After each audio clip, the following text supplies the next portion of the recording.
माझा सप्रेम नमस्कार. जय सच्चिदानंद. आजच्या या शुभदिनी आपल्या समोर यायला आम्हाला भाग्य लाभलं. ही आमच्या सद्गुरूची कृपा, ब्रह्मानंद बाबांची कृपा, नित्यानंद स्वामींची कृपा. त्यांच्या कृपा आशीर्वादाने आज हा ओम नित्य दिव्य योगाश्रम चांगल्या रीतीने रुजलेला आहे, फुललेला आहे. आणि अशा या फुललेल्या ओम नित्य दिव्य योगाश्रमामध्ये गेली सतत 4 वर्षे श्रीमद भागवत, ज्ञानेश्वरी, रामचरित्र मानस अशा प्रकारचे ज्ञान यज्ञ त्यांच्या कृपेने ते चालू झालेले आहेत. तर ही जी कृपा आहे, ही कृपा आम्हा सर्वांवर आहे, सर्व विश्वावर त्यांची कृपा आहे. पण त्या कृपेला आम्ही सर्वजण प्राप्त व्हायला पाहिजे. त्या कृपेसाठी आम्ही योग्य बनले पाहिजे. पण त्यासाठी आम्हाला सर्वात प्रथम जावं लागतं, ते म्हणजे आम्ही कशासाठी या पृथ्वी तलावर जन्माला आलेलो आहोत. आम्ही मनुष्य म्हणून जर या पृथ्वी तलावर जन्माला आलेलो आहोत तर आम्हा सर्वांचं आर्थ कर्तव्य आहे की आम्ही मनुष्यत्व सांभाळलं पाहिजे. मनुष्यत्वाची इतकी कर्तव्यता जी आहे ती आम्ही चांगल्या प्रकारे सांभाळली पाहिजे. आणि ही सांभाळण्यासाठी एकमेव मार्ग आहे, ते म्हणजे आपण श्री गुरूंची चांगल्या प्रकारे चरणसेवा केली पाहिजे. आणि त्यांच्या चरणाकडे गेल्यानंतरच आम्हाला मनुष्यत्व समजलं जातं. नाहीतर आम्ही मनुष्य म्हणून जरी असलो तरी आमची वागणूक, आमचं स्वभाव जे काय आहे ते पशुसारखंच होत आहे. आणि पशुसारखाचा स्वभाव घेऊन जर आपला अंत झाला तर आपल्याला मनुष्यत्व कधी प्राप्त होऊ शकत नाही. तर या एकमेव दृष्टिकोनातून या कसमशिळी गावामध्ये सद्गुरूच्या कृपा आशीर्वादाने हा ओम नित्य दिव्य योगाश्रम चांगल्या प्रकारे उदयास आलेला आहे. जरी हा योगासन किंवा योग ज्ञानाचा जरी अभ्यासक्रम जरी असला पण याच्या पाठीमागे भरभक्कम आहे ती भक्ती. आणि हा भक्तीचा शिखर गाठण्यासाठीच आपल्याला त्या अनन्य भगवंताला शरण जावं लागतं. आणि त्या अनन्य भगवंताला शरण जाण्यासाठीच आपल्याला अशा प्रकारचा उपव्याप करावा लागतो. तर गेली ही 4 वर्षे चांगल्या प्रकारे हा सप्ताह इथे चालू आहे.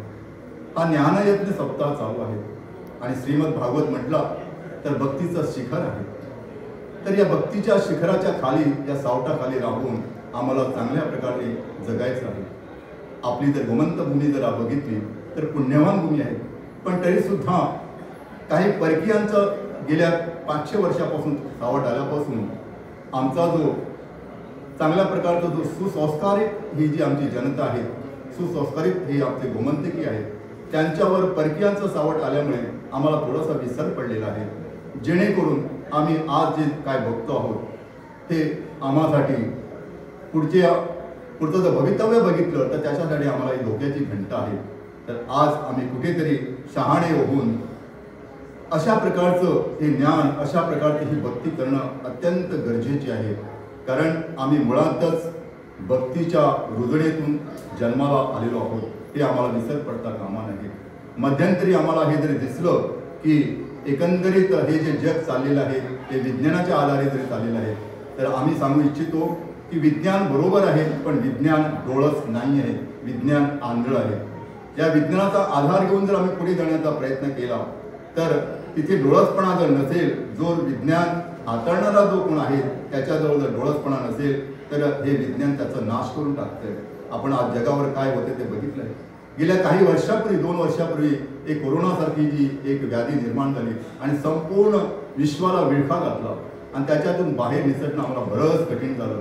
तर याच्यावरून कळतंय की ही ईश्वरी जी शक्ती आहे ही सर्वश्रेष्ठ आहे. आणि ही सर्वश्रेष्ठ असल्या कारणास्तव त्या ईश्वरी शक्तीच्या आधाराखाली, तिच्या सावलीखाली आम्ही सर्वांनी राहणं अत्यंत गरजेचं आहे. आणि भगवंताने आम्हाला सांगितलं आहे, कारण तू माणूस आहे, माणसासारखं जग, तुला भेटलेलं जे आयुष्य आहे चांगल्या प्रकारे उपभोग घे, चांगल्या प्रकारे तुझं कल्याण होईल. पण त्यासाठी आम्ही सर्वांनी एकच केलं पाहिजे, ते म्हणजे आम्ही कुठल्याही जातीचे, कुठल्याही धर्माचे का असेना, आम्ही सर्वजण माणूस आहोत हे विसरता कामा नये.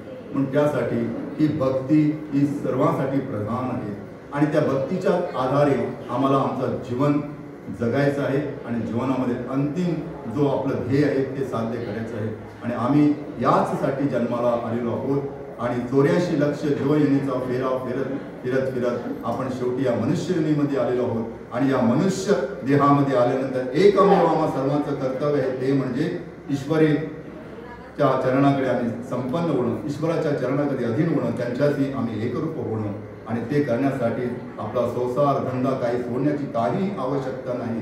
या संसारामध्ये राहूनच आम्हाला हे सर्व काही करायचं आहे. म्हणून त्यासाठी आम्हाला एकच गोष्ट करावी लागेल, ती म्हणजे हे सर्व मिळण्यासाठी आम्हाला सद्गुरूची सेवा करावी लागते. त्याच्याशी अनन्य शरण जावं लागतं. आणि सद्गुरूची शरण गेल्यानंतर अशा प्रकारचा हा जो ध्यानयोग म्हणा किंवा श्रीमद भागवत सप्ताह जो आहे याच्यातून आपल्याला बरंचसं ज्ञान भेटतं आणि जे काय आम्ही करायला पाहिजे ते आम्ही करू शकतो. म्हणून माझी सर्वांना विनंती आहे, आपल्या संपूर्ण विश्वामध्ये म्हणण्यापेक्षा आम्ही आपल्या गोव्यामध्येच मर्यादित राहतो, तर आपल्या गोव्यातल्या वेगवेगळ्या वाठारामध्ये निदान वर्षातून एकदा तरी अशा प्रकारचा हा भक्ती सप्ताह व्हावा आणि जेणेकरून आपल्या सर्वांना याची जाणीव व्हावी आणि सर्वजण चांगल्या प्रकारे या भक्ती रसामध्ये समरस व्हावे अशी माझी ईश्वरी चरणी प्रार्थना आणि आपणा सर्वांनाही माझी प्रार्थना.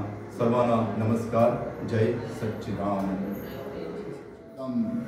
धर्म संस्थापनार्थाय संभवामि युगे युगे संभवामि युगे. सर्वांना परत एकदा माझा प्रेमाचा जय सच्चिदानंद. या आनंद उत्सवामध्ये आपण सर्वजण मनुष्य म्हणून विराजमान झालेलो आहोत आणि मनुष्याचं किती कर्तव्यता पार पाडण्यासाठी आपण आज नित्येश्वर महाराजांच्या या प्रांगणामध्ये आपलं सर्वस्व देऊन विराजमान झालेले आहे. कारण सर्वस्व देणं अत्यंत गरजेचं आहे. हो, कारण आपण जे जे काय घेऊन आलेलो आहोत ते सर्व इथेच ठेवावं लागतं आणि सर्व आपल्याला ज्ञात आहेत. आपल्याला इथलं काहीही घेऊन जाता येत नाही. म्हणून ईश्वराच्या चरणाकडे येताना आपल्याला सर्वस्व त्याग करावा लागतो, सर्वस्व. किंतु परंतु काहीही राहता कामा नये. फक्त एक ईश्वरी चिंतन, एक ईश्वरी चिंतन. आणि या ईश्वरी चिंतनामध्ये जर जात असताना आपल्याजवळ जर काही असेल तर ईश्वरी चिंतन आपल्या हृदयामध्ये रुजत नाहीये, उगवत नाहीये. ज्याप्रमाणे दूध एकदम पवित्र आहे, एवढं पवित्र असलेल्या दुधामध्ये जर काहीसा छोटासा कण पडला तर ते दूध नासून जातंय ना. तर त्याप्रमाणे ईश्वरी जे काय ज्ञान आहे ते पवित्र निर्मल आहे. त्याच्यामध्ये आपल्याजवळ असलेलं काही विषय म्हणा, काही असू द्या, ते काहीही राहता कामा नये. आणि हे जर आपल्याला साध्य करता आलं तर ईश्वरी चिंतन आपल्याला सहज सोपेपणे साध्य होतं. पण त्यासाठी सर्वात प्रथम आपण आपल्या जवळ जे काय आहेत विषय म्हणा, जे काय आहेत ते सर्व बाजूला ठेवा आणि निर्मल व्हा, निर्मल व्हा, स्वच्छ व्हा. आणि हे झाल्यानंतर सहजपणे आपल्यामध्ये आनंद निर्माण होतो आणि त्या आनंदाच्या लहरीची आपल्याला अत्यंत आवश्यकता आहे. आणि या आनंदाच्या लहरीतूनच आपला हा जन्म झालेला आहे. या आनंदाच्या लहरीतूनच आपल्याला हे संपूर्ण जीवन जगायचं.